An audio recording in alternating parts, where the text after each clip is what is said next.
नमस्कार, मैं हूं मृत्युंजय कुमार झा और हमारा खास शो वैक्सीन वाला हैप्पी न्यू ईयर हम इसलिए कह रहे हैं क्योंकि आज वैक्सीन को लेकर सबसे बड़ी खुशखबरी आई है। जी हां, गौर से सुनिए। साल के पहले दिन वैक्सीन को लेकर एक बेहद अहम खबर आई है, अच्छी खबर आई है। और खबर यह है कि एसईसी ने, जो एक्सपर्ट एसईसी ने शर्तों के साथ एस्ट्राजेनेका सीरम इंस्टीट्यूट वैक्सीन के इस्तेमाल की सिफारिश की है। जी हां, इस वक्त की सबसे महत्वपूर्ण खबर हम आपको बता रहे हैं कि इसी बात का इंतजार था कि इसके इमरजेंसी अप्रूवल का कब मिलता है। लेकिन जो एक्सपर्ट कमेटी की मीटिंग हुई उसमें यह सिफारिश की गई है कि जो ऑक्सफोर्ड एस्ट्राजेनेका वाला जो वैक्सीन है उसके इमरजेंसी इस्तेमाल की मंजूरी दी जाए, ये सिफारिश की गई है। अब सवाल यह है कि इस सिफारिश के बाद कब तक वैक्सीन आप तक पहुंच जाएगी, यह बड़ा मुद्दा है।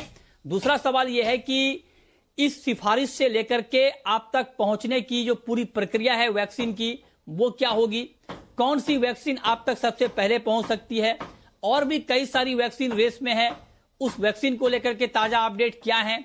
इन तमाम मुद्दों पर आज हम खास चर्चा करने वाले हैं और आपको बताएंगे हमारे दो खास एक्सपर्ट कि अब वैक्सीन आपसे कितनी दूर रह गई है।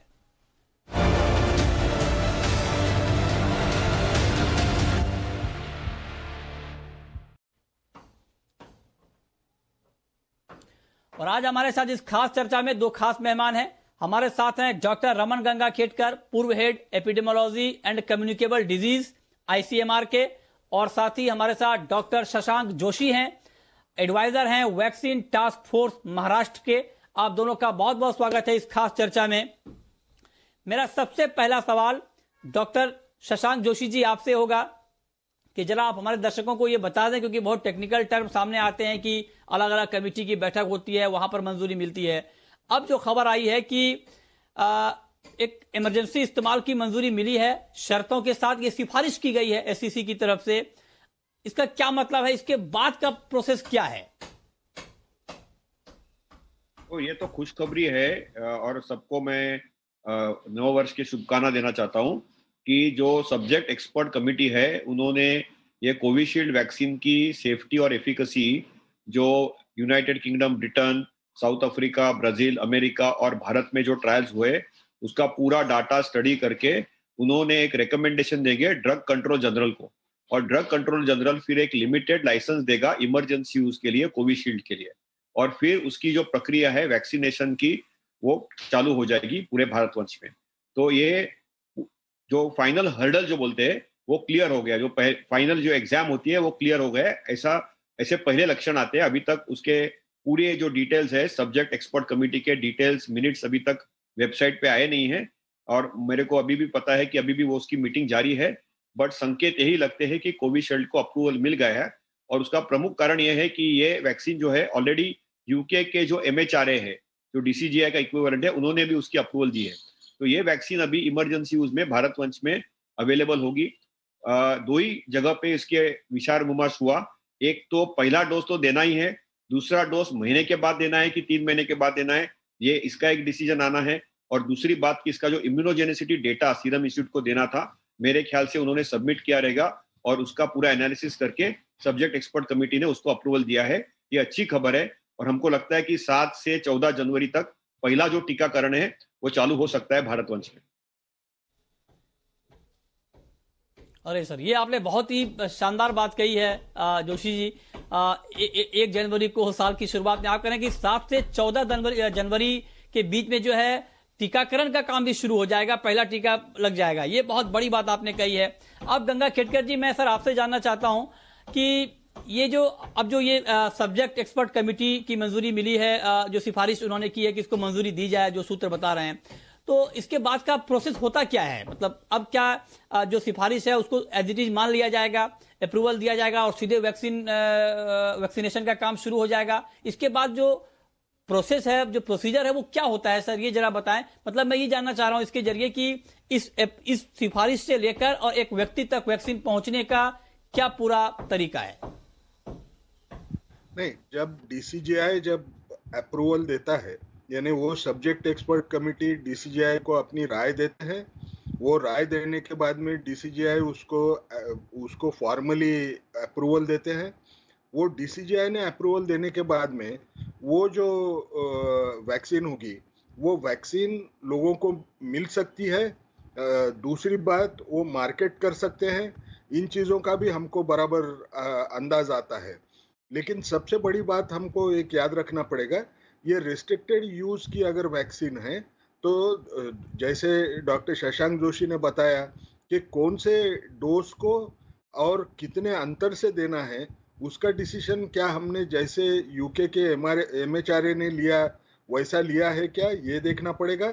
और दूसरी सबसे बड़ी बात हमको ये भी समझना पड़ेगा कि ये रिस्ट्रिक्टेड यूज में क्या हम उनके इन्फॉर्म्ड कंसेंट लेंगे, इसके बारे में भी सोचना पड़ेगा। और उसके ऊपर निर्भर रहेगा कि ये कब वैक्सीन कैसे रोल आउट हो पाएगी। ये बहुत महत्वपूर्ण बात आपने बताई है। लेकिन अब शशांक जोशी जी, मैं आपसे अगला सवाल ये पूछना चाहता हूं, क्योंकि आप वैक्सीन टास्क फोर्स से जुड़े हुए हैं। कितना वक्त लग जाएगा सर आपके हिसाब से, जो अभी जो गाइडलाइन बनी है और अभी जो टारगेट किया गया है कि इन लोगों को देना है, frontline workers, health care workers, और जो 50+ हैं और जो बीमार लोग हैं, जो डायबिटिक हैं या बाकी हैं, आपके हिसाब से जो टारगेटेड लोग हैं जो तय किया गया है कि इन लोगों को पहले वैक्सीन देनी है, आपके हिसाब से कितना वक्त लग जाएगा? ये तो कहना मुश्किल है। ये इसका जो उत्तर है ये दो ही लोग दे सकते हैं। एक तो जो लोग वैक्सीन बना रहे हैं उनके पास कितना स्टॉक रेडी है, और दूसरे जो गवर्नमेंट ले रही है। तो पहली प्रक्रिया है कि सीरम इंस्टीट्यूट ने बताया है कि पूरे साल में वो 400 से 800 मिलियन डोसेस रेडी करेंगे। लेकिन वो उसका जो एक टाइम टेबल होगा कि कितने डोज वो पहले 2 हफ्ते में भेजेंगे, नेक्स्ट 2 हफ्ते में भेजेंगे। और भारत वंश को भी, जो हमारे नेशनल वैक्सीन टास्क फोर्स की कमेटी है जहां पे डॉक्टर विनोद पॉल है, वो डिसाइड करेंगे कि पहला डोज के बाद दूसरा डोज 3 महीने के बाद देना है कि 1 महीने के बाद देना है। और फिर सब राज्यों में जो उन्होंने प्रायोरिटी राज्य है वहां पे सब वैक्सीन जाएंगे। और प्रायोरिटी ग्रुप्स में जो पहला प्रायोरिटी ग्रुप है हेल्थ केयर वर्कर, दूसरा कोविड केयर वर्कर्स, और तीसरा जो है, तो पहले जो 2 करोड़ है उनको जाएगा वो वैक्सीन। तो 2 करोड़ का वैक्सीन जाते जाते ही मेरे ख्याल से महीना से 3 महीने तो चले जाएंगे। उसके बाद फिर 27 करोड़ का देखा जाएगा। तो ये पूरी प्रक्रिया कंप्लीट होने तक, और तब तक दूसरी 3-4 कंपनी भी आ सकती है वैक्सीन के साथ। तो ये इसका जो निर्णय है ये डिपेंड करेगा कि उनके पास कितना स्टॉक अवेलेबल है, और वो क्या टाइम टेबल पे अवेलेबल करेगी अपने गवर्नमेंट को, सेंट्रल गवर्नमेंट और स्टेट गवर्नमेंट को। इसका पूरा ब्लूप्रिंट तो रेडी है, उसका टीकाकरण का पूरा जो ड्राई रन है वो भी रेडी है, लेकिन अवेलेबिलिटी के अनुसार ये होगा। और दूसरे वैक्सीन भी तब तक एक 15 दिन से 1.5 महीने में काफी दूसरे 2-3 वैक्सीन की अप्रूवल भी आ जाएगी मेरे ख्याल से। लेकिन 2 चीज आपको याद रखनी चाहिए, जैसे अमेरिका में हुआ और ब्रिटेन में हुआ, वहां पे mRNA का वैक्सीन लगता था, वहां -70 डिग्री स्टोरेज था। कोविशील्ड का जो एडवांटेज है कि ये नॉर्मल फ्रिज में भी रख सकते हैं, और इसका जो डिस्ट्रीब्यूशन है, स्टोरेज है, और उसका जो एक्सेस है, ये थोड़ा इजी होगा compare to the mRNA vaccine. तो अपने यहाँ पे जो वैक्सीन आया है, इसका लस्सी और टीकाकरण में भारत वंश का बहुत ज्यादा एक्सपीरियंस है। WHO ने भी बहुत हमको प्रशंसा की है। स्मॉल पॉक्स को हमने इरेडिकेट कर पाए हैं, पोलियो को इरेडिकेट कर पाए हैं काफी हद तक। तो वैक्सीनेशन प्रोग्राम्स में भारत वंश दुनिया में सर्वश्रेष्ठ देश है। इसलिए हमको बहुत कॉन्फिडेंस है अपनी सरकार पे कि ये पूरा वैक्सीनेशन की जो प्रक्रिया है, पहला जो लेग है, वो मेरे ख्याल से पहले 3 से 6 महीने में काफी हद तक कंप्लीट हो जाएगा। और उसके बाद पूरे भारत वंश को वैक्सीन देने की प्रक्रिया चालू हो गई। तब तक मार्केट में भी शायद मार्च अप्रैल में वैक्सीन की अवेलेबिलिटी बाकी कंपनियों द्वारा अवेलेबल हो सकती है। अच्छा, ये आपने बहुत डिटेल में बताया। आपने एक महत्वपूर्ण बात ये कही कि भारत का एक्सपीरियंस वैक्सीनेशन की फील्ड में बहुत अच्छा है, अच्छा अनुभव है। लेकिन रमन गंगा खेड़कर जी, बहुत लोगों के मन में ये भी सवाल आते हैं कि कई पहले जो वैक्सीन को लेकर खबर आती थी कि वैक्सीन 5 साल 10 साल में बन रही है, और ये वैक्सीन बहुत जल्दी बनी है। लोगों के मन में ये भी एक डर है या एक सवाल है या कंफ्यूजन है, आप जो भी कह लें, कि कहीं ऐसा तो नहीं कि इसका कुछ साइड इफेक्ट दिख जाएगा और थोड़ा बहुत डर रहेगा वैक्सीन लेने में। इस पर आप क्या कहना चाहेंगे जिन लोगों के मन में इस तरह का कंफ्यूजन है वैक्सीन की क्वालिटी और सेफ्टी को लेकर के? एक चीज हमको समझ लेना पड़ेगी कि जो भी वैक्सीन ट्रायल करते हैं, उस वैक्सीन ट्रायल में पहले 2 महीने के अंदर ही हमको अगर कोई सीरियस एडवर्स इवेंट्स दिखते हैं तो वो दिख जाते हैं। अब इसका मायना क्या हुआ?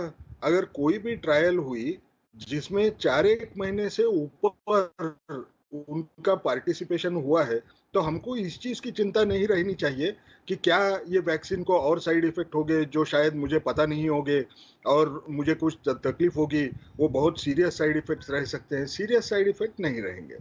अब रही बात दूसरी कि क्या और कोई साइड इफ़ेक्ट्स होंगे जिसके बारे में मुझे पूरा पता नहीं होगा? वो तो ऐसे भी 1.5 साल अगर हम ट्रायल सही मानों में अगर करते थे फ़ॉलो अप, तो भी अगर 5 साल के बाद में आने वाला कोई साइड इफ़ेक्ट रहता था, तो वो तो हमको दिखाई नहीं देगा। सबसे इम्पोर्टेंट हमको क्या याद रखना है, इसके जो पहला डोज़ जब हम लेंगे, ये 2 डोज़ की वैक्सीन है, तो उसके बाद में लोकल रिएक्शंस और सिस्टमिक रिएक्शंस हमको दिखने वाले हैं।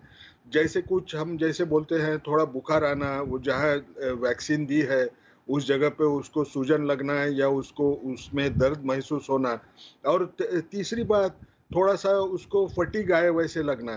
तो ये जो सिम्पटम्स आएँगे ये टेम्परेरी होते हैं और ये टेम्परेरी सिम्पटम्स 1 दिन के बाद में कम हो जाते हैं। लेकिन लोगों ने ऐसे मानना नहीं चाहिए कि ये सिम्पटम्स आ रहे हैं, साइड इफ़ेक्ट दिख रहा है, मैं सेकंड डोज़ नहीं लूँगा। सेकंड डोज़ लेना ये भी उतना ही ज़रूरी है क्योंकि उसका ड्यूरेशन ऑफ प्रोटेक्शन ये सेकंड डोज़ बढ़ाता है, ये हमको याद रखना पड़ेगा। अब इसमें दूसरी भी एक हेजिटेंसी आएगी, लोग सोचेंगे कि मुझे जो चाहिए वो वैक्सीन मिलेगी क्या? तो आज ही सरकार ने एक डिक्लेयर किया है कि ये वैक्सीन्स जो हैं, इनका एक्सपोर्ट और इम्पोर्ट ये कर पाएँगे, इनको रोकथाम नहीं होगी। कोई भी वैक्सीन अगर वो डीसीजीआई के अप्रूवल होते हैं, तो उसके बाद में हमारे यहाँ वो वैक्सीन चाहे वो अमेरिका में बना हुआ होगा या इंग्लैंड में बना होगा या और कहीं होगा, उसको लोग इम्पोर्ट कर पाएँगे और दे पाएँगे। और ये जो सबसे बड़ा स्टेप है, उसकी वजह से हमको ये दिखेगा कि जो लोग प्रायोरिटी ग्रुप्स में नहीं भी होंगे, वो भी अगर वो खुद को मानते हैं कि हमको वैक्सीन लेना है क्योंकि हमको खरीद के भी लेने की हमारी तैयारी है, तो शायद ये लोग भी ले पाएँगे, ऐसे लगता है। अब तीसरा सवाल मेरा डॉक्टर शशांक जोशी जी आपसे ये होगा कि अब जो ये कैटेगरी तय किए गए हैं कि इनको वैक्सीन पहले मिलेगी, उनको ये कैसे मालूम चलेगा, कैसे पता चलेगा कि जैसे मान लीजिए मैं अगर उस कैटेगरी में हूं तो मुझे कैसे पता चलेगा कि मुझे वैक्सीन कब दी जाएगी? क्या इसकी कोई जानकारी मुझ तक खुद आएगी, मुझे कम्युनिकेट किया जाएगा, बताया जाएगा एसएमएस के जरिए, ईमेल के जरिए, फोन के जरिए, या मुझे खुद अप्रोच करना पड़ेगा? इसको लेकर सर क्या तैयारी चल रही है ग्राउंड पे? तो इसके लिए एक पूरा detail blueprint government of India ने बनाया था और मैंने जैसे बोला नीति आयोग के जो हेल्थ मेंबर सदस्य है डॉक्टर विनोद पॉल जी के चेयरमैनशिप में, और हर राज्य के जो चीफ सेक्रेटरी है उनके चेयरमैनशिप के अंडर हर राज्य का एक वैक्सीन का टास्क फोर्स बना है और जो हेल्थ डिपार्टमेंट है वो पूरा ये डेटाबेस तैयार करे राज्य से। जैसे महाराष्ट्र राज्य में मैं हूँ, उत्तर प्रदेश में और कोई है, तो वो पूरा डेटाबेस होगा। हेल्थ केयर वर्कर्स का पहले बनेगा, उसके बाद कोविड केयर वर्कर्स का बनेगा, वो 1 करोड़ और 2 करोड़ पॉपुलेशन हो जाएगी। फिर 27 करोड़ जो लोग हैं जो 50 साल के ऊपर उम्र के और 50 साल के कम जिनको कोमॉर्बिडिटीज है, इनका पूरा डेटाबेस की प्रक्रिया करीबन लास्ट 1.5 महीने से चालू है ऑलरेडी और काफी हद तक ये लिस्ट जो है कंप्लीट है, राज्य बाय राज्य से कंप्लीट है। तो एक कैलिब्रेटेड अप्रोच, सिस्टमैटिक अप्रोच से इसका एग्जीक्यूशन प्लान, इसके ड्राई रन्स भारत सरकार के हेल्थ डिपार्टमेंट के निगरानी के अंडर जो अलग अलग राज्य सरकार है वो करेंगी और उस तरफ से ही दुनिया का सबसे बड़ा टीकाकरण का प्रोग्राम का प्रारंभ होगा। मैं काफी कॉन्फिडेंट हूँ कि भारत सरकार और अलग अलग राज्य सरकार और उनकी जो हेल्थ की मशीनरी है उसमें पूरा ब्लूप्रिंट से लेके ट्रायल रन से मॉक ड्रिल से लेके पूरा ये जो लसीकरण और टीकाकरण का जो प्रोग्राम है, जो पूरा दुनिया में सबसे बड़ा टीकाकरण का प्रोग्राम होगा, वो सक्सेसफुल होगा। जैसे मैंने पहले भी बताया कि भारत बहुत अग्रसर रहा है टीकाकरण के मामले में, तो मेरे को काफी कॉन्फिडेंस है कि ट्रेनिंग जो है हेल्थ केयर वर्कर जो वैक्सीन लगाया गया, क्योंकि ये पोलियो जैसा मुंह में डालने का टीपा नहीं है, इसमें इंट्रामस्कुलर इंजेक्शन लगता है, इसमें रेफ्रिजरेटर लगता है जो फ्रिज में स्टोर करना पड़ता है। तो ये सब छोटी छोटी जो बातें हैं इसके ऊपर लास्ट 1.5-2 महीने से पूरा विचार विमर्श हुआ है। ये अलग अलग स्टेट्स में, अलग अलग राज्यों में इसकी कमेटी बैठी है, उसका पूरा एक प्रोटोकॉल बना है, और ये प्रोटोकॉल के तहत जो 1 बाय 1 जो ग्रुप्स होंगे उनको टीकाकरण दिया जाएगा। और ये लगभग सेम है जैसे अमेरिका में किया था, ग्रेट ब्रिटेन में किया था, यूरोप में चालू है, अभी कनाडा में चालू है, मिडिल ईस्ट में भी इसकी प्रक्रिया चालू हुई है। यही प्रक्रिया से भारतवंश में भी राज्य सरकारें ये पूरा टीकाकरण का जो पूरा प्रोग्राम है वो चालू करेंगे। अच्छा, ठीक है। तो आपने बताया कि तैयारी ऑलरेडी चल रही है और पूरा डेटाबेस यहां पर तैयार हो रहा है। रमन गंगा खेडकर जी, एक चीज सर मैं आपसे और पूछना चाहता हूं, क्योंकि अलग अलग वैक्सीन पर बातचीत चल रही है, चर्चा चल रही है, तो क्या सारे वैक्सीन की 2 डोज जरूरी है, या ये डिपेंड करेगा वैक्सीन टू वैक्सीन की किसी वैक्सीन का 1 डोज ही काफी रहेगा, किसी वैक्सीन में 2 डोज लेना पड़ेगा? इसको लेकर क्या है सर, डोज को लेकर, खुराक को लेकर के क्या तस्वीर आप साफ करना चाहेंगे? क्या 2 डोज मस्ट है चाहे कोई भी वैक्सीन हो? देख लीजिए, एक सच्चाई क्या है, सिर्फ एक कंपनी दुनिया में जो वैक्सीन बना रही थी वो सिंगल डोज वैक्सीन थी, वो अभी भी उतने आगे के चरणों में आई हुई नहीं है। सारे वैक्सीन के 2 डोज लेना पड़ता है। अब 2 डोज में थोड़ा सा फर्क हर वैक्सीन में ये है, कोई वैक्सीन 28 दिन के अंतर से दी जाती है, कोई वैक्सीन 21 दिन के अंतर से दी जाएगी। अब रहा सवाल इसका इम्प्लीकेशन क्या है। आप अगर इम्प्लीकेशन देखें तो यूके ने एक डिसीजन लिया कि मैं जो पहला डोज दे रहा हूं उसके बाद में मैं दूसरा डोज जो दूंगा वो 12 हफ्ते के अंतर से भी मैं दे पाऊंगा, बीच में कभी भी मैं 4 हफ्ते और 12 हफ्ते के अंदर दूंगा। तो उसका दूसरा एक चीज उन्होंने क्या किया है कि मैं कमिट करता हूं एक ढंग से कि 3 महीने के बाद में उनको मैं वैक्सीन पहुंचाऊंगा जिनको पहला डोज मिला है। अब उनका जो अप्रोच है उन्होंने अपने आउटब्रेक के तरफ के देख के किया है, क्योंकि वहां तेजी से आउटब्रेक बढ़ रहा है। उनकी ये इच्छा है कि एक डोज तो भी जितने ज्यादा लोगों को दे पाए उतने लोगों को दे देना, ये उनके लिए अच्छा रहेगा। इसलिए उन लोगों ने ये डिसीजन लिया है। ये क्या ये हमारे यहाँ ऐसे होगा? मेरे हिसाब से, मैं अगर मेरा खुद का व्यू बोलूं तो मेरे हिसाब से हमारे यहाँ ऐसे करने की ज़रूरत है नहीं है। हमको 2 डोज जिस ढंग से उन्होंने बोला है वो 4 हफ्ते के बाद में देने की नौबत ये एस्ट्राजेनेका की, ये हमको मान लेना ये हमारे लिए ज़रूरी बनेगा। लेकिन 2 डोज मिलना ये बहुत ज़रूरी है। एक डोज अगर जब मिलता है तो एक दिखाई देता है कि 3 हफ्ते के बाद में थोड़ा प्रोटेक्शन आ जाता है, लेकिन सेकेंड डोज मिलने के बाद में तकरीबन 14 दिन के बाद में उसका प्रोटेक्शन ये सेकेंड डोज के 14 दिन के बाद अच्छा बन जाता है। इसलिए हमको 2 डोज मिलना हमारे लिए ज़रूरी रहेगा, क्योंकि हमको ये देखना है कि इसका प्रोटेक्शन जितना लंबा हो सके उतना हमको मिलाने की कोशिश करना पड़ेगा। यस, तो आपने कहा कि 2 डोज लेना है और उसके लिए क्या क्या चीजें हैं उसके ऊपर ध्यान रखना है। लेकिन अब जोशी जी, मैं एक सवाल सर आपसे ये पूछना चाहता हूं कि ये ठीक है, आपने बताया कि पिछले 1-1.5 महीने से काम चल रहा है डेटा के ऊपर, क्या इसके ऊपर भी काम चल रहा है क्या कि मान लीजिए किसी को वैक्सीन दी गई, उसकी मॉनिटरिंग करने के ऊपर भी कुछ काम चल रहा है क्या, या खुद को मॉनिटरिंग करनी पड़ेगी? या मान लीजिए खुद अगर मॉनिटरिंग कोई कर भी रहा है, कोई साइड इफेक्ट अगर अपने अंदर महसूस हो रहा है, तो वो कहां पर अप्रोच कर सकते हैं? इसके लिए कुछ तैयारी हुई है क्या? नहीं, अपनी पूरी सिस्टम सक्षम है। अभी भी हम बच्चों को और एडल्ट्स को वैक्सीन देते हैं और हर साल ये मुहिम चलती है। भारतवंश में दुनिया का सबसे बड़ा इम्यूनाइजेशन प्रोग्राम बच्चों में अभी भी हम लागू कर रहे हैं। तो इसके लिए जो कोई साइड इफेक्ट हो गए, जैसे सबसे कॉमन 3 साइड इफेक्ट होते हैं वैक्सीन में। जहाँ पे इंजेक्शन दिया जाता है वहां पे थोड़ा दर्द होता है, थोड़ा फ्लू जैसे सिम्टम्स आते हैं, थोड़ा बुखार आता है, सर्दी होती है। ये 2 मेन सिम्टम्स होते हैं। इसके अलावा कोई सीरियस एडवर्स इवेंट हुआ तो हमारी पब्लिक और प्राइवेट हेल्थ केयर सिस्टम सक्षम है उसको हैंडल करने के लिए। तो 2 चीज आपको करनी पड़ेगी कि वैक्सीन लेने के बाद नॉर्मल बीमारी भी हो सकती है, और कभी कभी हम वैक्सीन का टीका लगाया इसलिए इसको ये साइड इफेक्ट हुआ ऐसा कर सकते हैं। लेकिन भारतवंश में अपना जो करंट हेल्थ केयर इंफ्रास्ट्रक्चर है, पब्लिक और प्राइवेट, वो सक्षम है कि वैक्सीन के कोई भी साइड इफेक्ट कितने भी सीरियस होए तो हमारे यहाँ पे पूरी सुपर स्पेशलिटी जो है अवेलेबिलिटी है और अवेलेबल है। तो इसके ऊपर हमको ज्यादा चिंता नहीं है। अच्छा, तो आप कह रहे हैं कि इसके ऊपर कोई चिंता नहीं है, अगर कोई साइड इफेक्ट दिखेगा भी तो उसको टैकल आराम से कर लिया जाएगा। आखिरी सवाल गंगा खेडकर जी आपसे, हालांकि ये सवाल मैंने आपसे कई बार पूछे हैं लेकिन बार बार ये पूछना जरूरी भी है जब भी वैक्सीन की बात होती है।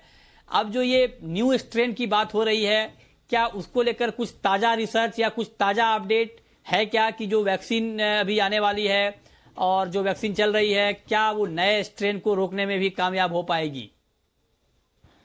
वैक्सीन तो ऐसे तो पक्का डेटा जो रहता है लैब में का, वो डेटा उतना अवेलेबल नहीं है कि जिससे हम बोल पाए कि ये वैक्सीन के ऊपर उसका कुछ असर होगा या नहीं होगा।